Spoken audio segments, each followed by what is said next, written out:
बिस्मिल्लाहिर्रहमानिर्रहीम। मेरा नाम हसन निज़ामी है। कभी ऐसा हुआ है कि तुमने घंटों तक पढ़ाई की हो लेकिन अगले दिन सब कुछ भूल गया हो? लगता है जैसे कि दिमाग हमारा रीसेट हो चुका है।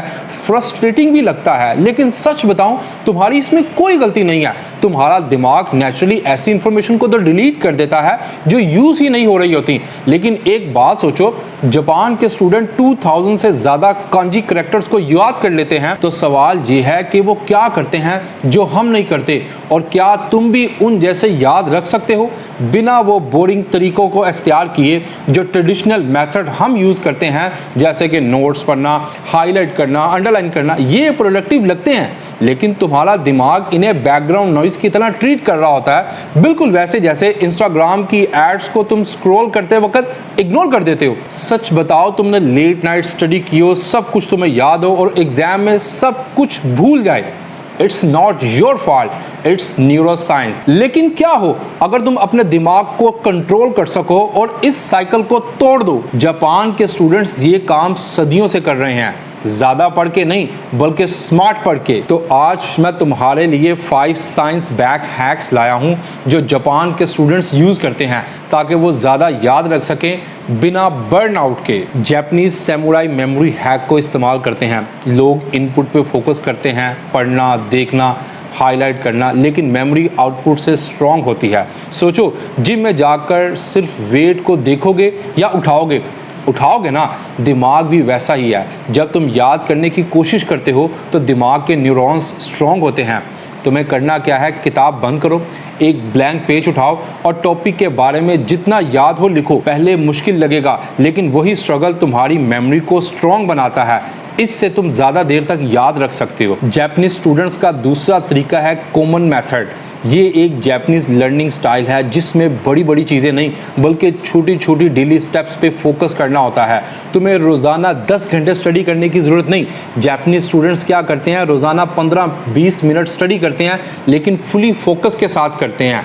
तो जेम्स की एक किताब है एटॉमिक हैबिट जो बहुत पॉपुलर हुई। इस किताब में भी यही कहा गया कि आप बड़े बड़े स्टेप्स की बजाय छोटे छोटे डेली स्टेप्स लें, इंशाल्लाह कतरे कतरे से दरिया बन जाएगा। यूं आपको लेसन जिंदगी में कभी भी नहीं भूलेगा। थर्ड, जापानीज स्टूडेंट इस्तेमाल करते हैं स्पेस रेपिटेशन। अपनी मेमोरी को 10 टाइम फास्टर बनाने के लिए तुम्हें रोज़ाना की बेस पर अपने लेसन को रिवाइज करना होगा। फिर ऐसे ही तुम 72 घंटों बाद रिवाइज करो। इसी तरह फिर तुम उसको 1 वीक पे ले जाओ। अगर तुम रोज़ाना थोड़ा थोड़ा अपना लेसन रिवाइज करोगे, इससे तुम्हारी मेमोरी स्ट्रॉन्ग होगी।